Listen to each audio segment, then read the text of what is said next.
lost too much. And speaking of losing too much, this week marks the 1 year anniversary of the untimely passing of the late great Nipsey Hussle. Nipsey was not only a music artist but an entrepreneur. He was a community activist. He was a father. He was a brother. He was a son. He was a homie to a lot of his partners that he put on and made sure that they had jobs, made sure they had outlets to do and display their talents as well. Jay Stone happens to be one of them. You got Pac-Man, you have Killer Twine, you have, a lot of guys that are with All Money In, his brother Black Sam, his cousin Adam, those guys, props to those brothers over there that continue to keep the legacy going, along with Lauren London and people at Puma that continue to, that I don't know if you paid attention, but that line sold out in about, I believe, an hour, if that. Like that's saying a whole lot how people want to continue to keep the marathon, continues the legacy going. And the thing about it with Nipsey was that I only had one brief encounter with Nip. One. That was it. I mean brief. I mean literally, no pun intended, it was literally a minute long. Period. That was it. Good brother, cool. I just gave him his props. I said, man, I like what you're doing with the community. I can feel it. I'm about a mile or so away from here, so I see the ripple effects of what you're trying to do and how you bringing the streets together and incorporating that with the business side and people like Dave Gross and you bring in the politicians to try to bridge that gap and make the community better than where you left it. And that's one thing that I applauded Nipsey for doing, man, was just the fact that he wanted to make sure he wanted to be a part of the community and rebuilding and building up, not continuing to tear it down like the stereotypical reports that have come out about him. Yes, we know he was a member of the Crips. Yes, we know what went down with that. But like anybody else, we all have to grow and mature. And that brother had such a sharp and wise business mind beyond the music. Like I respected Nipsey more for his business acumen than his music, even though he was a dope MC and he had great music. But I respected Nipsey for his business acumen because it was showing a lot of young brothers and a lot of young sisters out there that you can buy back your block, and this is how you can go about doing it. To see that come to fruition and continue to have his Marathon clothing store in his community, even though he could have went to Fairfax or he could have went on Melrose or Sunset somewhere up there, and maybe he still would be here. That's what I was just thinking. Maybe that's the sad thought. But you can't fault a man for wanting to build in his own community. And it was just sad, man, how they took that brother out. And ironically, the BBC network, which is the British Broadcasting Company, is doing a documentary, an in-depth documentary on the murder of Nipsey Hussle. And I always said, if they really told the truth about what truly happened to Nipsey, there's a lot of stones that are going to be unturned that some people want to suppress.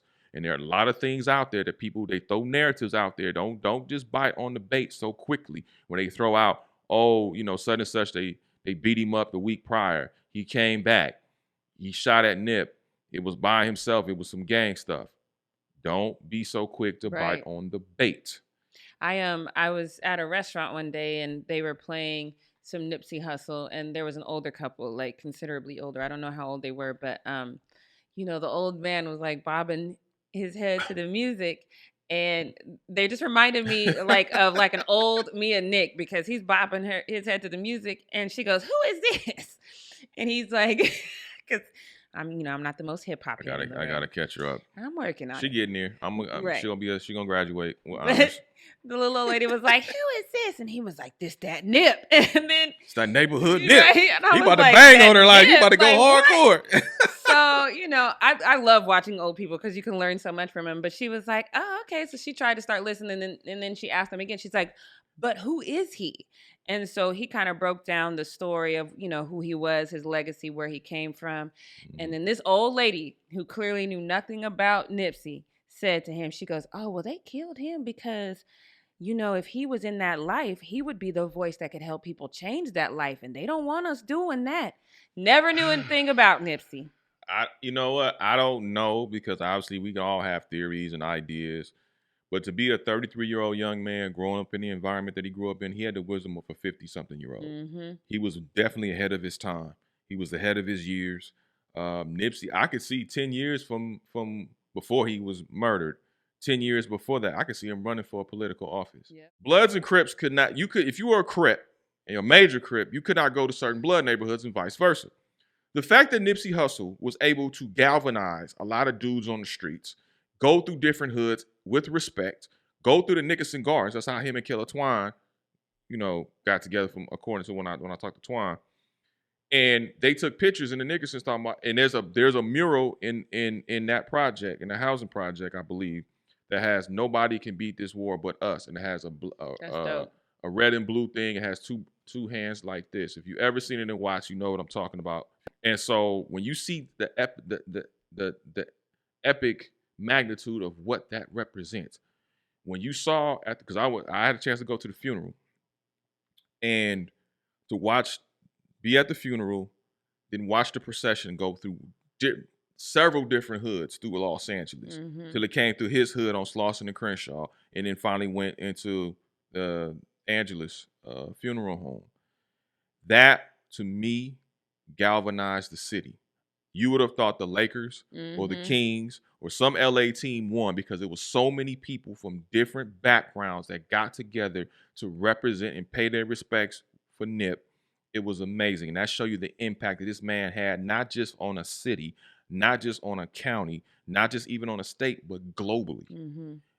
Nipsey Hussle was a global icon. Yeah, he was. Period. Much like we talk about Kobe Bryant. Kobe obviously was in a different way. But ironically, during the Trayvon Martin situation, after Trayvon Martin was murdered, his parents were going on a crusade to bring awareness about laws and brutality and how the judicial system was unjust, which it's always been. They came to Crenshaw High School. Nipsey Hussle was there. Kobe Bryant was there. Trayvon Martin's family was there. To see those two brothers together at that time, I don't think people really understood the magnitude of having those two at the same time and how dangerous that was. Because there were parties there that did not want them to connect and be there for that cause. People don't realize how much people put their necks on the line for certain things because it's not blasted in front of your TV screen or blasted on social media as evident as we've seen other things do. These brothers put their necks on the line for that.